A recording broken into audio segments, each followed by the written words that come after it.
दोस्तों Skyler matric tutorial के YouTube channel में आप सभी का स्वागत है। तो दोस्तों जैसा कि आप सबका कमेंट आ रहा है वीडियो के माध्यम से, व्हाट्सएप के माध्यम से कि सर आईटीआई के हिंदी जो पेपर हुआ अभी 2 मई को, उनका वीडियो डालिए सर, वीडियो डालिए। तो आज की इस वीडियो में हम लोग देखेंगे आईटीआई लैंग्वेज पेपर 2024 का जो एग्ज़ाम अभी हुआ है 2 मई के, उसका आंसर की आ गया आप लोगों को। और इसका जो आंसर की वो 100% सही है। आपका इसमें एक क्वेश्चन भी गलती नहीं होने वाले हैं, क्योंकि इसमें थोड़ा सा वक्त दिए हैं वीडियो को बनाने में। तो वीडियो बनाने के दौरान बहुत सारी कठिनाइयों का सामना करना पड़ता है। तो यदि आप लोगों को यह वीडियो पसंद आए, वीडियो हेल्पफुल हो, तो दोस्तों के साथ शेयर ज़रूर कीजिएगा और वीडियो को फुल वॉच कीजिएगा, तभी आप पता पाइएगा कि आपका कितना सही है इसमें। और आपका इसमें जितना सही है 50 में, आप लोग कमेंट के माध्यम से बता सकते हैं कि आपका इतना सही है। और उम्मीद करते हैं कि यदि आपका इसमें 45 प्लस जाता है तो आपका रिजल्ट बेहतर होगा। तो चलिए ज़्यादा देर नहीं करेंगे, वीडियो बहुत लंबा होने वाला है। वीडियो में धैर्य बनाकर देखिएगा वीडियो को, क्योंकि इसमें हमें अभी 100 ऑब्जेक्टिव देखने वाले हैं। तो चलिए वीडियो को शुरू करते हैं।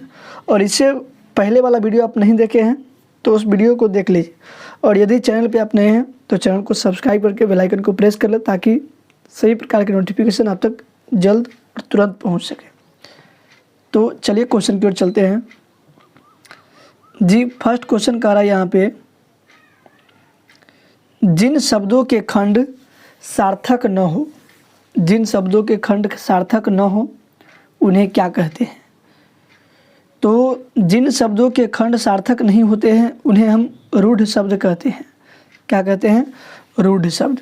सार्थक का अर्थ ये हुआ कि जिसे खंड करने पर कोई ना कोई उसका अर्थ निकले, तो उन्हें क्या कहते हैं?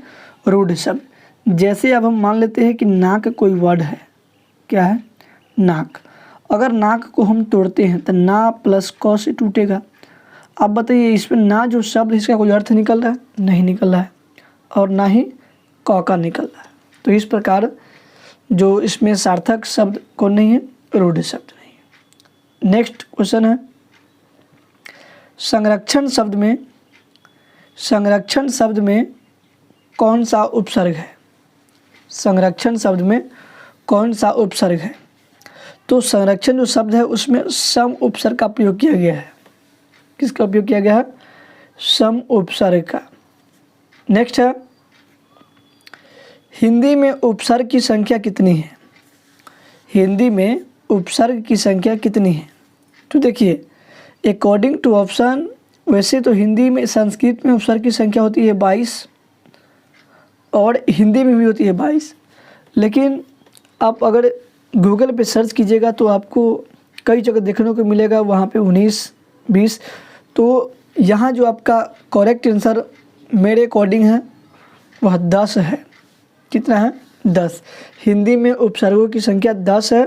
और यदि आप लोगों को डाउट है तो आप कमेंट बॉक्स के माध्यम से देख सकते हैं, या नहीं तो आप गूगल देख सकते हैं। लेकिन हिंदी में जो उपसर्ग की संख्या वो 10 है। नेक्स्ट है, चटनी शब्द में कौन सा प्रत्यय है? आप प्रत्यय और उपसर्ग के बारे में भली भांति जानते होंगे। प्रत्यय जो होता है वह शब्द के अंत में जुड़कर उसके अर्थ को बदलने की कोशिश करती है, जबकि उपसर्ग जो होती है वह शब्द के पहले लगकर उसके अर्थ को बदल देती है। अब जैसे यहाँ पे चटनी है तो चट प्लस नी क्या हो गया? चटनी। तो यहाँ जो नी वर्ड है, नी, लेकिन नी में कौन सा नी? न दीर्घिकार। ठीक है, तो ये इसका राइट आंसर हो जाएगा। चटनी में न दीर्घिकार नी जो है वह प्रत्यय है। नेक्स्ट क्वेश्चन है, पतन शब्द का विशेषण क्या होगा? पतन शब्द का विशेषण क्या होगा? तो पतन जो शब्द है उसका विशेषण क्या हो जाएगा? पत्नीय। क्या होती है? पत्नीय हो जाता है विशेषण। पतन शब्द का जो विशेषण है वह पत्नीय हो जाएगा। नेक्स्ट क्वेश्चन है, संधि का जो सामान्य अर्थ क्या होता है? तो संधि का जो सामान्य अर्थ होता है वह मेल होता है। इनमें 2 वर्णों का मेल होता है। अब जैसे अ को जोड़ेंगे अ के साथ तो यहाँ से आ बनता है। तो इसमें क्या हुआ है? 2 वर्ण को जोड़ा गया है। अर्थात मेल किया गया है। तो संधि का जो सामान्य अर्थ है वह क्या होता है, मेल होता है। अब नेक्स्ट क्वेश्चन है, व्यर्थ शब्द में कौन सा समास है? व्यर्थ शब्द में कौन सा समास है? तो व्यर्थ जो शब्द है उसमें अव्ययी भाव समास का प्रयोग किया गया है। और अव्ययी भाव समास में आप पढ़े होंगे कि जिन समास का पहला पद उपसर्ग हो, पहला पद क्या हो, उपसर्ग हो, उसके बाद जिसमें उत्तर पद क्या होता है, जिसमें पूर्व पद क्या होता है, प्रधान होता है, तो वो क्या कहलाता है, अव्ययी भाव समास। नेक्स्ट है वीर कन्या। वीर कन्या शब्द में कौन सा समास है?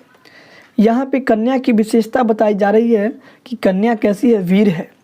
और जब किसी समास में किसी शब्दों की विशेषता बताई जाए तो वह समास क्रमधारय समास होती है। क्या होती है?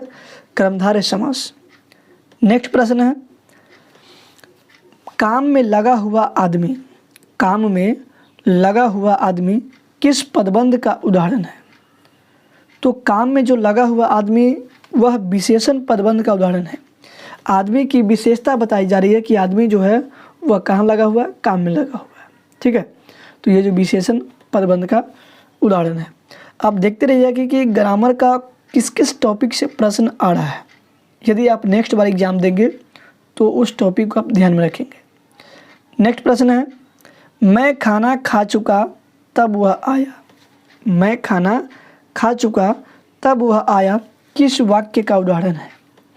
तो ये जो सेंटेंस है यह मिश्र वाक्य का उदाहरण है। सिंपल सेंटेंस जो रहेगा, सरल वाक्य जैसे रहेगा मैं खाता हूँ, मैं जाता हूँ, वह दौड़ रहा है, वह पढ़ रहा है। संयुक्त वाक्य में दो वाक्यों को जोड़ा जाता है, जैसे मैं गया, मैं जाता हूँ, मैं जाता हूँ, एक सेंटेंस हो गया। और दूसरा इसे जोड़ना है, मैं जाता हूँ और रोहित आता है। तो यहाँ जो और का प्रयोग किए ना, यही क्या है, संयुक्त वाक्य जोड़ने वाला है। ठीक है, तो यहाँ मैं खाना खा चुका तब वह आया, ये किस प्रकार का सेंटेंस है?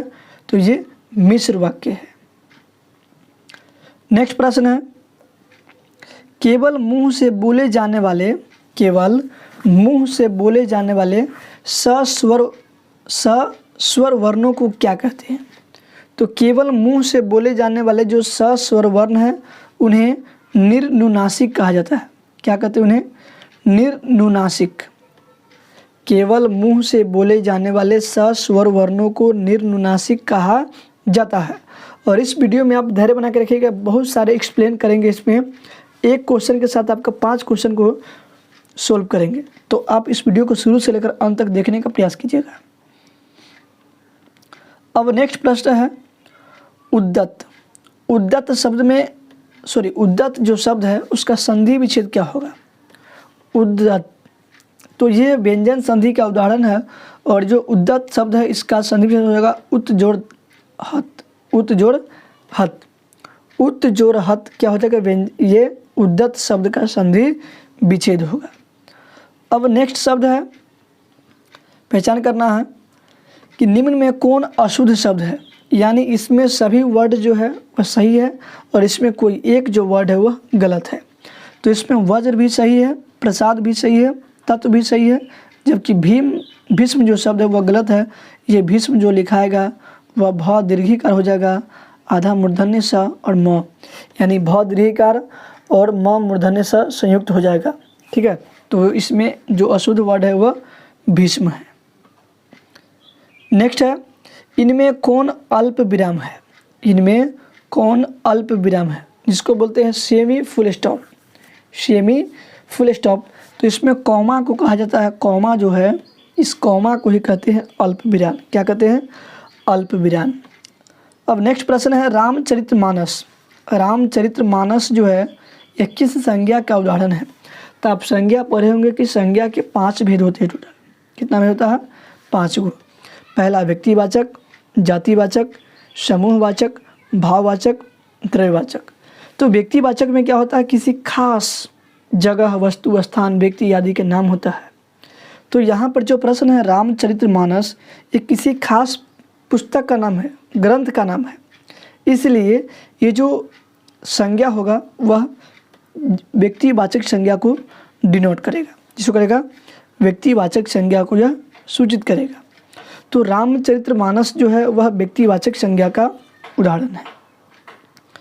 नेक्स्ट प्रश्न है, संज्ञा के जिस रूप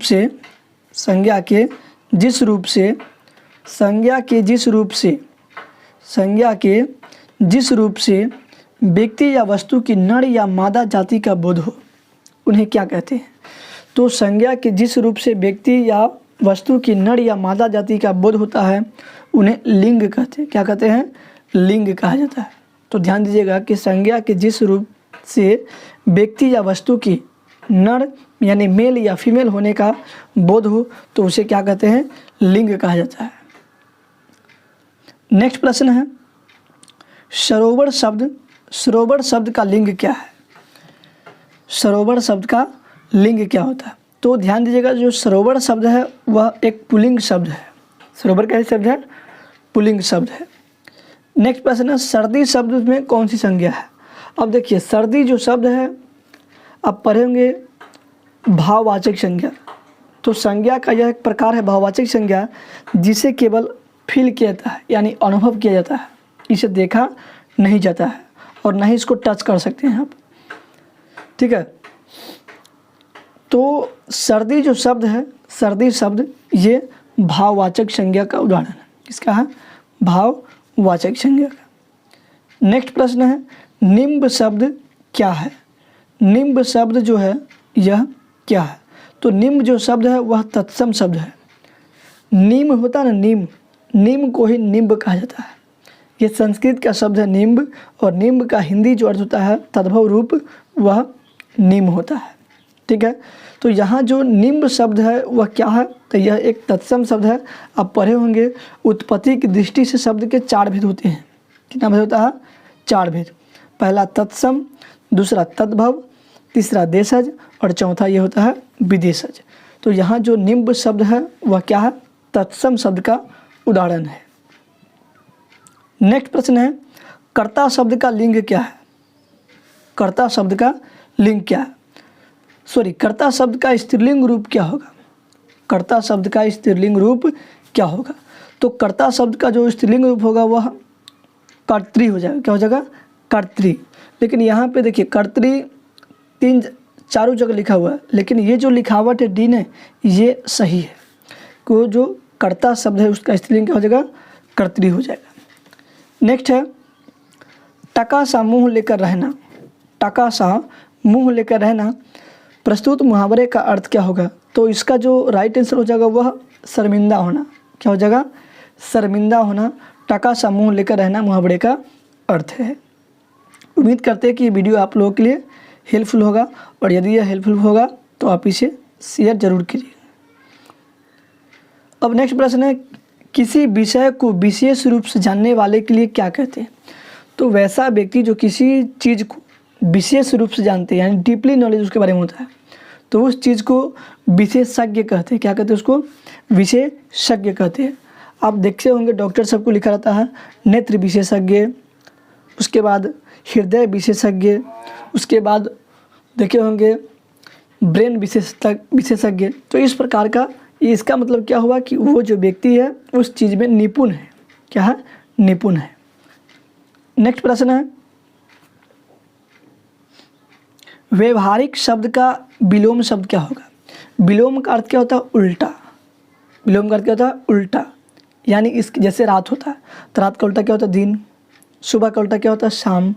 ठीक है, आकाश का उल्टा क्या होता है? पाताल। तो उसी प्रकार यहाँ जो शब्द है व्यवहारिक शब्द, उसका विलोम शब्द क्या होगा? तो इसका हो जाएगा अव्यवहारिक। क्या हो जाएगा? अव्यवहारिक। ठीक है। नेक्स्ट प्रश्न है, निम्न में कौन शुद्ध शब्द है? इनमें कौन शुद्ध शब्द है?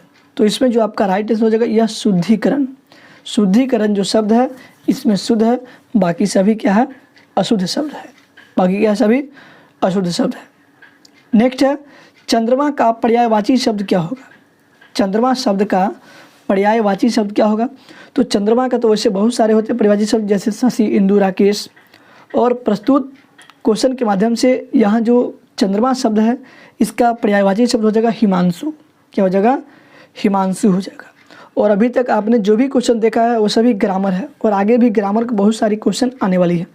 आप ध्यान रखिएगा कि बोर्ड के एग्ज़ाम में, चाहे ITI के बोर्ड एग्ज़ाम हो, क्लास 12 के बोर्ड एग्ज़ाम हो, और क्लास 12 का और प्लस ITI का दोनों का लैंग्वेज पेपर का सिलेबस सेम है। तो आप लोग यदि 12th में हैं फिर भी इस वीडियो को देख सकते हैं, आप लोग जब ITI के एग्ज़ाम देंगे फिर भी इस वीडियो को देख सकते हैं।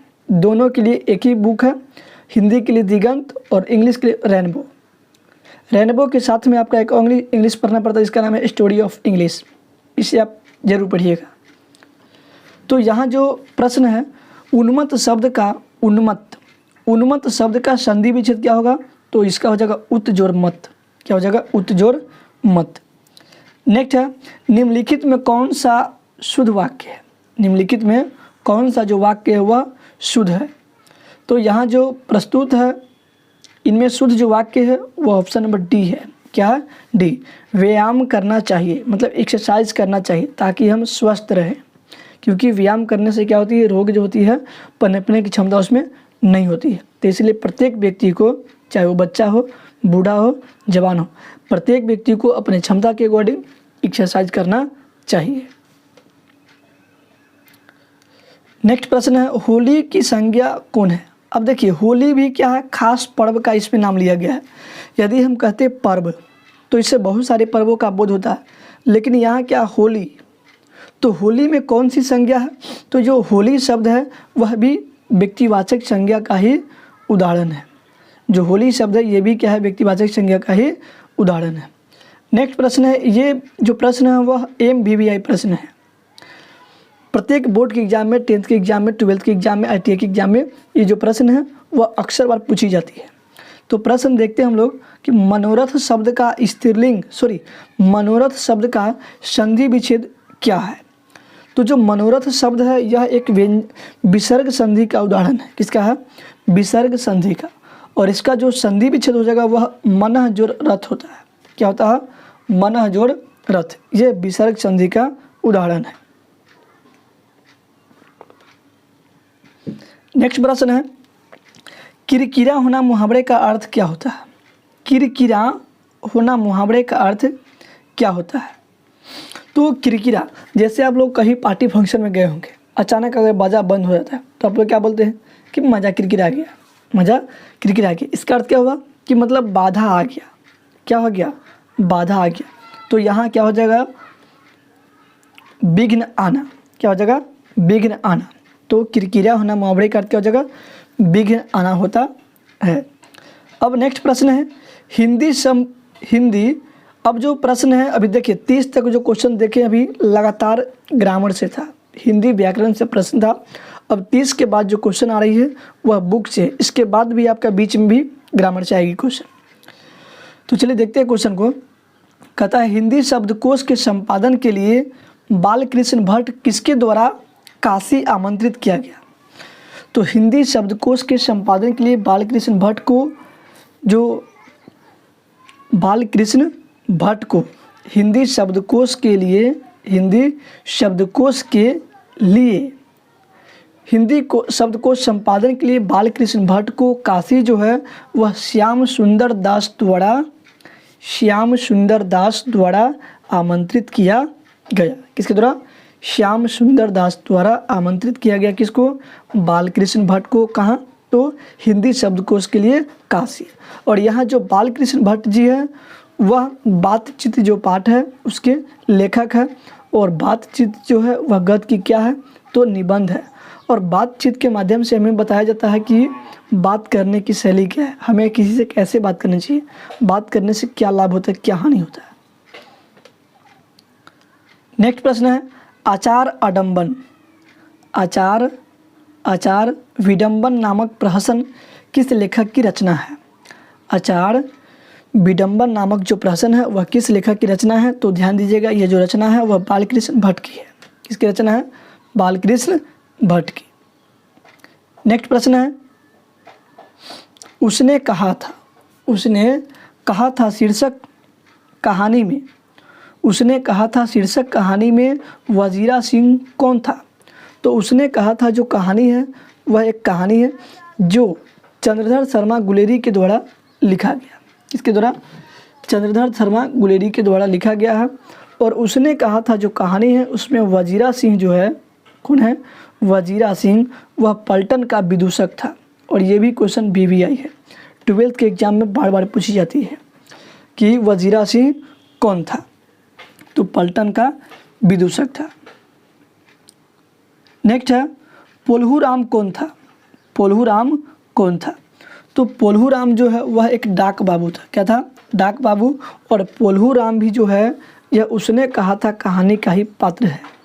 पोल्हूराम, वजीरा सिंह, सूबेदार, सूबेदारनी, ठीक है, ये सभी जो है यह उसने कहा था कहानी, जो कहानी है उसी का पात्र है। नेक्स्ट है उसने कहा था शीर्षक पाठ में, उसने कहा था शीर्षक पाठ में सूबेदारनी के पति का क्या नाम है, तो सूबेदार हजारा सिंह है। सूबेदार जो है वह हजारा सिंह है, सूबेदारनी के पति। और इसके बारे में आप तो स्टोरी जानते ही होंगे कि जो इसमें सूबेदार और सूबेदारनी बचपन से ही क्या करती रहती है। इसमें जो है ना, इसका जो मेन नायिका है वह लहना सिंह है, जो मेन नायक है वह क्या है, लहना सिंह है। और यहाँ पे नायिका जो है वह सूबेदारनी है। और लहना सिंह जो है सूबेदारनी से बेहद प्रेम करती रहती है बचपन से। तो चलिए आगे बढ़ते क्वेश्चन को, बहुत सारे क्वेश्चन देखना है। नेक्स्ट प्रश्न है जयप्रकाश नारायण कांग्रेस में कब शामिल हुआ। जयप्रकाश नारायण कांग्रेस में किस वर्ष शामिल हुए, तो जयप्रकाश नारायण जो है वह कांग्रेस में सन 1928 में शामिल हुए थे। कब हुए थे, सन 1928 में जयप्रकाश नारायण जी जो है, अब जानते हैं छात्र नेता थे, JP छात्र नेता थे, छात्र आंदोलन के समर्थक थे। कौन, जयप्रकाश नारायण, जिन्होंने, और इसमें आप पढ़े होंगे जयप्रकाश नारायण की एक भाषण है, इसमें 5 जून 1974 को गांधी मैदान, पटना के गांधी मैदान में दिया गया था, उसी भाषण को यहाँ पर प्रस्तुत किया गया है। तो जयप्रकाश नारायण जो है, यहाँ पे क्वेश्चन है कांग्रेस में शामिल किस वर्ष हुआ, तो ये 1928 में हुआ। नेक्स्ट है निम्नलिखित में कौन आपातकाल के दौरान जेल गए। निम्नलिखित में कौन जो है वह आपातकाल के दौरान जेल गए, तो ये जयप्रकाश नारायण ही गए थे। कौन गए थे, जयप्रकाश नारायण। और आपको बता दूं कि आपातकाल जो है भारत में वित्तीय आपातकाल लगा था 1975 से लेके 77 तक, इंदिरा गांधी की सरकार के समय, इंदिरा गांधी जब प्रधानमंत्री थी उस समय। और ये जो आपातकाल है मात्र 18 महीनों के लिए लगा था। कितने महीने के लिए, 18 महीनों का। तो इसे आप भी देख सकते हैं। अब नेक्स्ट प्रश्न है भूदान आंदोलन किसने चलाया। तो भूदान आंदोलन जो है, यह भी जो पाठ है वह, ये भी जो पाठ है वह जयप्रकाश नारायण की रचना संपूर्ण क्रांति से ही लिया गया है। और ये जो भूदान आंदोलन है वह विनोबा भावे के द्वारा चलाया गया था। किसके द्वारा, विनोबा भावे के द्वारा चलाया गया। कौन सी आंदोलन, भूदान आंदोलन। नेक्स्ट प्रश्न जयप्रकाश नारायण मद्रास में अपने किस मित्र के साथ रुके। तो जयप्रकाश नारायण जो है वह मद्रास में अपने श्री ईश्वर अय्यर के साथ रुके थे। ध्यान दीजिएगा। तो जयप्रकाश नारायण जो है वह मद्रास में अपने मित्र श्री ईश्वर अय्यर के साथ रुके थे। नेक्स्ट है रामधारी सिंह दिनकर जी के माता का क्या नाम है। रामधारी सिंह दिनकर जी के माता का क्या नाम है, तो इनकी माता का नाम है मनरूप देवी। क्या नाम है, मनरूप देवी। और पिता का नाम है रवि सिंह। क्या नाम है, रवि सिंह। रामधारी सिंह दिनकर के माता का नाम है मनरूप देवी और पिता का नाम है रामधारी सिंह। और जो 12th का जो यानी जो क्वेश्चन है रामधारी सिंह दिनकर, इनकी जो रचना पढ़ना आप लोगों को अर्धनारीश्वर पढ़ना है। अर्धनारीश्वर जिसमें शिव और पार्वती के कल्पित रूप को दिखाया गया है।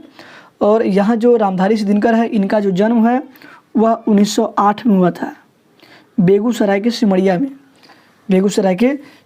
में। और सिमरिया यानी बेगूसराय जो है बिहार का जिला है। अब नेक्स्ट प्रश्न को देखते हैं। और इनकी जो मृत्यु हुआ था वह 1974 में हुआ था, तो इसे भी आप देख सकते हैं। नेक्स्ट प्रश्न है प्यारे नन्हे बेटे को शीर्षक कविता में बिटिया से क्या सवाल किया गया था। प्यारे नन्हे बेटे को शीर्षक कविता में बिटिया से क्या सवाल किया गया, तो कहाँ कहाँ लोहा है। क्या सवाल किया गया था कि कहाँ कहाँ लोहा है। नेक्स्ट प्रश्न है नेक्स्ट प्रश्न है, शहर अब भी संभावना है, शहर अब भी संभावना है शीर्षक कविता संग्रह किस कवि की रचना है। यानी शहर अब भी संभावना है ये कविता का एक संग्रह है जो किसके द्वारा लिखा गया। तो ये जो रचना है वह अशोक वाजपेयी की रचना है, अशोक वाजपेयी की रचना है। और इसमें आपको अशोक वाजपेयी की रचना जो पढ़नी है वह अशोक वाजपेयी की जो रचना है वह हार जीत चैप्टर है। और यह एक जो हार जीत चैप्टर है वह एक गद्यात्मक पाठ है। कैसी कांड है यह जो है वह गद्यात्मक काव्य है। हार जीत जो चैप्टर है, पूछा जाता है एग्जाम में कि हार जीत गद्य की कौन सी विधा है, तो यह एक कविता है। लेकिन कैसी कविता है, पदात्मक नहीं बल्कि जैसे कैसी है, गद्यात्मक है। नेक्स्ट है, हार जीत शीर्षक कविता में, हार जीत शीर्षक कविता में सड़क को कौन सींच रहा था। तो हार जीत शीर्षक जो कविता है, जब आप इसे पढ़ेंगे तो इसमें पढ़ेंगे कि बूढ़ा जो मशक वाला है वह सड़क को सींच रहा था। कौन? बूढ़ा मशक वाला ही सड़क को सींच रहा था। अब नेक्स्ट प्रश्न है, कवि ने कहा नामक कविता संग्रह किस कवि की रचना है। कवि ने कहा नामक कविता संग्रह किस कवि की रचना है। तो कवि ने कहा नामक जो कविता संग्रह है ये ज्ञानेंद्र पति की रचना है। किसकी रचना है? ज्ञानेंद्र पति जी की रचना है। कवि ने कहा जो शीर्षक पाठ है यानी कविता का संग्रह है वह ज्ञानेंद्र पति जी की रचना है। नेक्स्ट प्रश्न है, बीत चुके, क्या लिखल है, बीत चुके गवाएं और खोए जा चुके, बीत चुके गवाएं और खोए जा चुके की पीड़ा और शोक किस कविता में वर्णन है। तो ये जो प्रश्न है यह ज्ञानेंद्र पति जी की कविता में देखने को मिलती है। ठीक है, तो ध्यान दीजिएगा, ये जो कविता है गांव का घर, इसमें देखने को यह मिलता है। बीत चुके गंवाए और खोए जा चुके की पीड़ा और शोक किस कविता की रचना है। तो यह ज्ञानेंद्र पति जी की रचना है। कौन सी रचना? गांव का घर, इससे लिया गया है। नेक्स्ट है, गांव का घर शीर्षक कविता में, गांव का घर शीर्षक कविता में टिकुली साटने के लिए छुड़ाई गई गोंद का गेह किस पेड़ का है। गांव का घर शीर्षक कविता में टिकुली साटने के लिए छुड़ाई गई गोंद का गेह किस पेड़ का है। तो ध्यान दीजिएगा, यह सहजन के पेड़ का है। किसका है? सहजन के पेड़ का है। किसका है? सहजन के पेड़ का। अब नेक्स्ट प्रश्न है, विनोद कुमार शुक्ल के पहले कविता संग्रह का क्या नाम है। तो विनोद कुमार शुक्ल के पहले कविता का जो नाम है वह आदमी नया गरम कोट पहनकर चला गया विचार की तरह। विनोद कुमार शुक्ल के पहले कविता संग्रह का नाम वह आदमी नया गरम कोट पहनकर चला गया किसकी तरह? विचार की तरह। ये इनकी पहली कविता संग्रह का नाम है। नेक्स्ट प्रश्न है, रस्सी का टुकड़ा शीर्षक पाठ में गोदरबिल जाने वाली सड़क पर किन लोगों का सैलाब सा उमड़ पड़ा था। तो रस्सी का जो टुकड़ा है, रस्सी का टुकड़ा शीर्षक पाठ में गोदरबिल जाने वाली सड़क पर किन लोगों का सैलाब सा उमड़ पड़ा था। तो ध्यान दीजिएगा, किसान और उनकी पत्नियों का जो सैलाब है रोड पे उमड़ चुका था। आपका इसमें एक भी प्रश्न जो है वह गलत नहीं होने वाले। मैं इसको बार बार कहता हूँ कि यह 100% जो है आंसर है वह राइट है। ठीक है, तो आप इसे धैर्य बना के वीडियो को देखते रहिएगा। अब हम लोग 49वां क्वेश्चन को देखते हैं। क्लर्क की मौत शीर्षक पाठ में बूढ़ा व्यक्ति कौन था। तो क्लर्क की जो मौत है शीर्षक पाठ में जो बूढ़ा व्यक्ति है वह सिविल जनरल ब्रिजा लोब है। कौन है? सिविल जनरल ब्रिजा लोब। क्लर्क की मौत शीर्षक पाठ में बूढ़ा व्यक्ति जो है वह सिविल जनरल ब्रिजा लोब है। अब क्वेश्चन नंबर 50 को देखने वाले हैं हम लोग दोस्तों, शुरू से लेकर अंत तक बने रहिएगा दोस्तों। प्रश्न कहता है, पेशगी शीर्षक पाठ के लेखक कौन है। तो पेशगी की जो कवि है वह हेनरी लोपेज है। कौन है? Henry Lopez. और पेशगी जो पाठ है वह प्रतिपूर्ति है। और पहले कहता था कि प्रश्न जो है प्रतिपूर्ति से नहीं पूछा जाता है, जो कि बिल्कुल गलत है। पेशगी से ही प्रश्न पूछे जाते हैं, इसलिए आप उसे साइड से लेकर न चले। नेक्स्ट प्रश्न है, इनमें से कौन कवि चेचक के कारण रूपहीन, बाईं कान और आँख से वंचित थे? तो इसका जो राइट आंसर हो जाएगा वह मलिक मोहम्मद जायसी।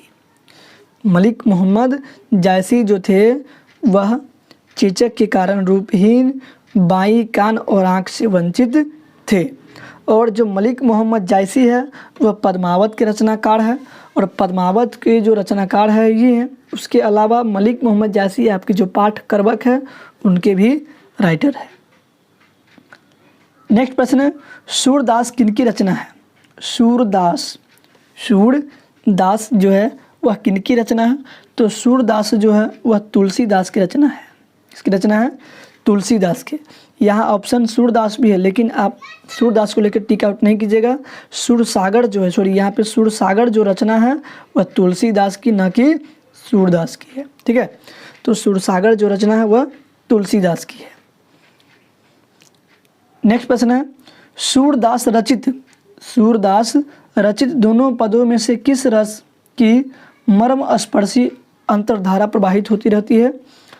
तो इसमें प्रेम और भक्ति की धारा, इसमें प्रेम और भक्ति की धारा प्रवाहित होती रहती है। किसमें? तो सूरदास जो रचित दोनों पद है उसमें रस की मर्म स्पर्शी अंतर्धारा जो है प्रवाहित होती है वह प्रेम और भक्ति की। इसमें कृष्ण भक्ति को जोड़ दिया गया। नेक्स्ट प्रश्न है, कवि तुलसीदास का जन्म स्थान कहाँ है? तो तुलसीदास जी का जो जन्म है वह राजापुर बांदा में हुआ था। कहाँ हुआ था? राजापुर बांदा। ठीक है, राजापुर बांदा जिला में हुआ था, और ये कहाँ पड़ता है? यूपी में।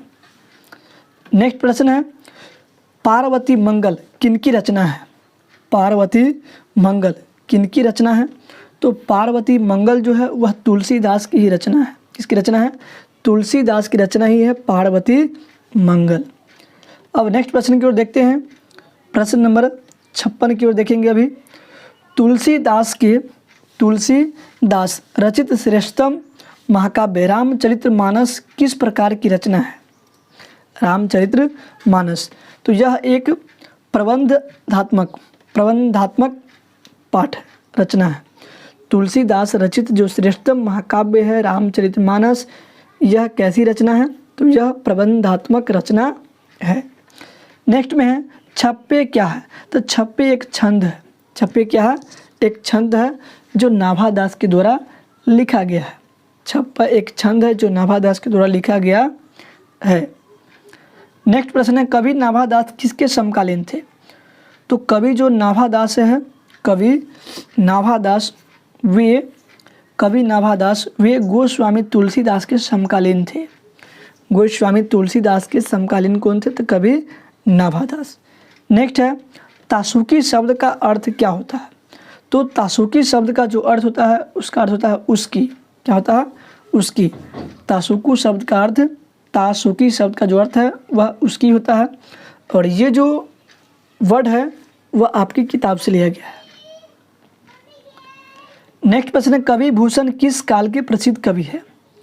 कवि भूषण किस काल के प्रसिद्ध कवि है? तो ये रीति काल के प्रसिद्ध कवि है। कवि भूषण जी जो है वह रीति काल के प्रसिद्ध कवि है। नेक्स्ट है, जगदीश चंद्र माथुर जी का कृति कोणार्क का प्रकाशन किस वर्ष हुआ? तो जगदीश चंद्र माथुर की कृति कोणार्क सन 1951 में प्रकाशित हुई। कब हुई? सन 1951 में।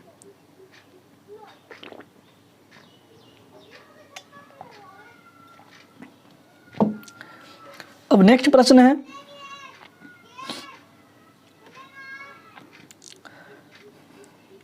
ढाई हजार वर्ष पहले पाटलिपुत्र से मल्लु, माड़ियों और शाक्यों को उपदेश देने कौन जाया करते थे? 2500 वर्ष पहले पाटलिपुत्र से मल्लु मौर्यों और शाक्यों को उपदेश देने कौन जाया करते थे? तो इसका जो राइट आंसर हो जाएगा वह ऑप्शन नंबर ए हो जाएगा, गौतम बुद्ध। क्या हो जाएगा? गौतम बुद्ध।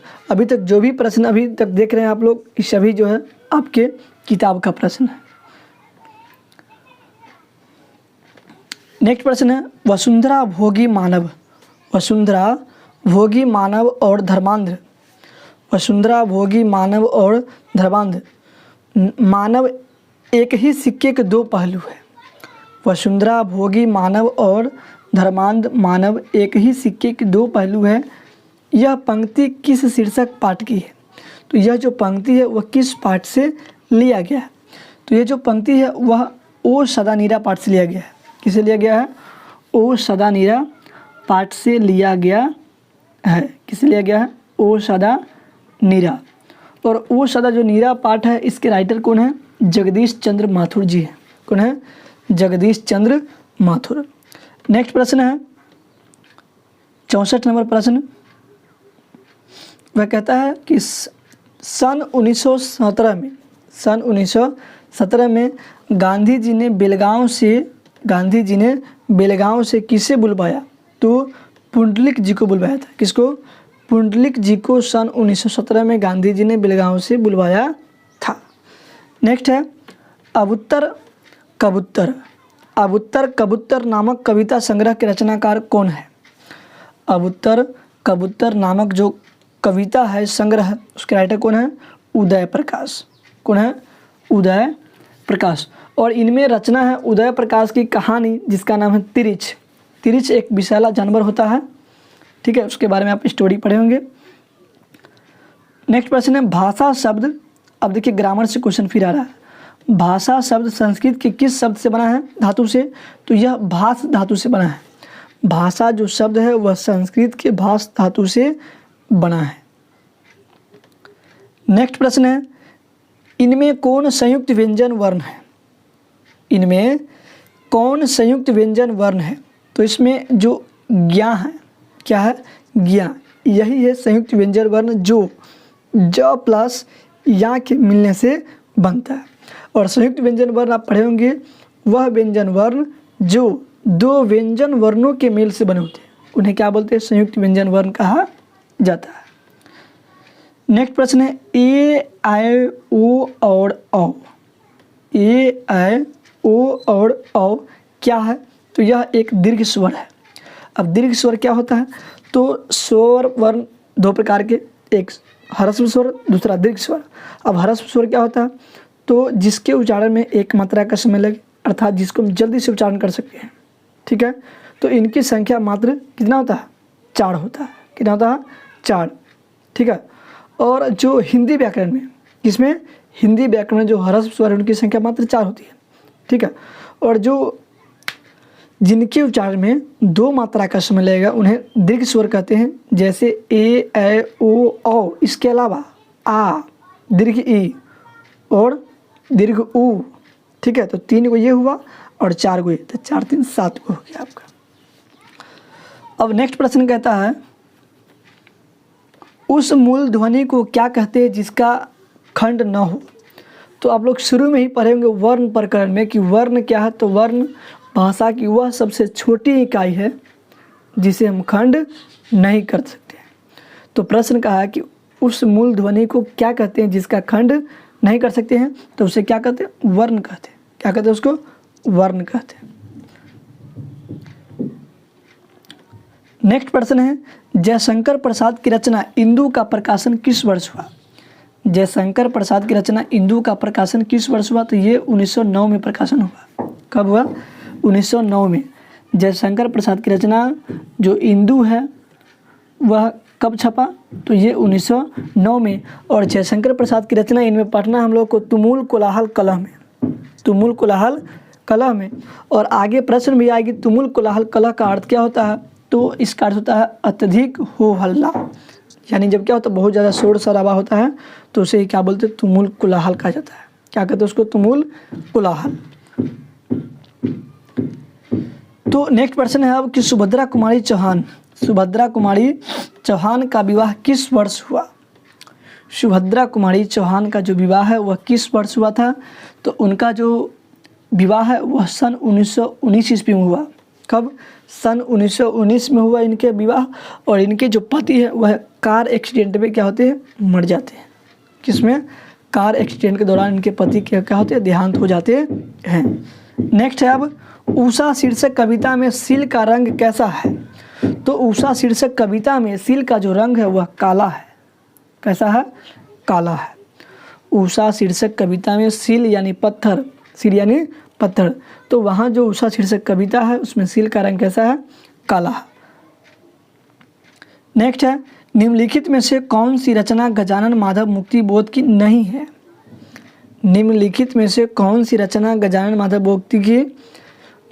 माधव मुक्ति बोध की नहीं है? तो इनकी जो रचना है काठ का सपना इन्हीं का है। सतह से उठता आदमी, विपात्र, ये तीनों जो है गजानन माधव मुक्ति बोध की है, जबकि वे लोग भूल गए ये इनकी नहीं है। ठीक है, तो प्रस्तुत जो क्वेश्चन है उसमें कहा गया है कि इनमें कौन सी रचना है जो गजानन माधव मुक्ति बोध की नहीं है? तो वे लोग भूल गए हैं, ये इनकी रचना नहीं है। और गजानन माधव मुक्ति बोध की हमें एक कविता पढ़ना है, जिसमें कविता का नाम है कि जन जन का चेहरा एक है। जन जन का चेहरा क्या है? एक है। नेक्स्ट प्रश्न है, रघुवीर सहाय के पिताजी का क्या नाम है? तो रघुवीर सहाय जी के पिता का नाम है हरदेव सहाय। क्या नाम है? हरदेव सहाय। ये है रघुवीर सहाय के पिताजी। किसके पिताजी है? रघुवीर सहाय के। और रघुवीर सहाय के जो पिताजी हैं, यानी रघुवीर सहाय की जो कविता है वह अधिनायक है। कौन है? अधिनायक। और इसी में हम लोग जानेंगे हरचरना के बारे में, जो गीत गाते, देशभक्ति गीत गाते हुए चलता रहता है। ले आ गया आदमी, कहता है जो आदमी हम बना रहे हैं, अगला प्रश्न, जो आदमी हम बना रहे हैं नामक रचना किसकी रचना है? अब बताइए, ये बुक का नाम है, रचना है किसी का। तो जो आदमी हम बना रहे हैं ये जो रचना है वह किनकी है? तो ये रघुवीर सहाय जी की ही रचना है। किसकी रचना है? रघुवीर सहाय जी की रचना है। नेक्स्ट है, हरचरना कौन था? तो हरचरना एक फटा चित्रा, मतलब जो कपड़ा पहना था, तो वह हरचरना प्रस्तुत क्वेश्चन के बारे में क्या करता है? तो हरचरना एक गरीब लड़का है। कैसे लड़का है? गरीब लड़का है। नेक्स्ट प्रश्न है के लिए। अब देखिए ग्रामर का प्रश्न है, के लिए।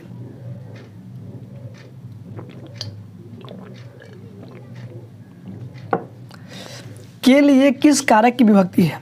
तो आप पढ़े होंगे कर्ताने, कर्म को, करण से, संप्रदान को या के लिए। तो यहाँ पे कौन सी हो जाएगा कारक? संप्रदान कारक। आपादान से, अलग होने में। उसके बाद अधिकरण में पर। तो लेकिन अगला क्वेश्चन आइए क्या कि डाल पर चिड़िया गाती है। क्या प्रश्न है? डाल पर चिड़िया गाती है, ये किस कारक का उदाहरण है? अब देखिए, जब किसी का आधार हो, तो पढ़े होंगे आप संस्कृत में अधिकारे, आधारे अधिकरण, आधारे अधिकरण। तो यहाँ जो चिड़िया बैठी है वह कहाँ बैठी है? डाल पर। तो यहाँ पे इसका आधार क्या हुआ? डाल। और यहाँ जो लगा है पर, तो आप पढ़े होंगे कि में या पर, तो क्या हो जाएगा? ये अधिकरण कारक। अधिकारे अधिकरण, आधारे अधिकरण। नेक्स्ट है, वहाँ मत जाओ। वहाँ मत जाओ क्योंकि वहाँ खतरा है। वहाँ मत जाओ क्योंकि वहाँ खतरा है, ये किस सर्वनाम का उदाहरण है? तो देखिए, ये जो सर्वनाम है वह निश्चयवाचक सर्वनाम का बोध कर रहा है, क्योंकि ये फिक्स है। अब जैसे मान लो कि कोई आदमी वहाँ से आया हुआ, कहीं से आया है, और वो देख के आया और आप नहीं देखे हैं, जा रहे हैं, तो कोई आदमी आपको कह रहा है कि फलाने जगह पे आप नहीं जाए, वहाँ खतरा है, ये आपको पहले ही सूचित कर रहे हैं। तो ये क्या हो जाएगा? निश्चयवाचक सर्वनाम का उदाहरण है। नेक्स्ट प्रश्न है, जो संज्ञा और सर्वनाम की विशेषता बताए। जो संज्ञा और सर्वनाम की विशेषता बताए उसे क्या कहते हैं? तो जो संज्ञा और सर्वनाम की विशेषता बताते हैं उन्हें क्या कहते हैं? विशेषण कहा जाता है। क्या कहते हैं? विशेषण कहा जाता है। जो संज्ञा और सर्वनाम की विशेषता बताते हैं उन्हें क्या कहते हैं? विशेषण कहते हैं।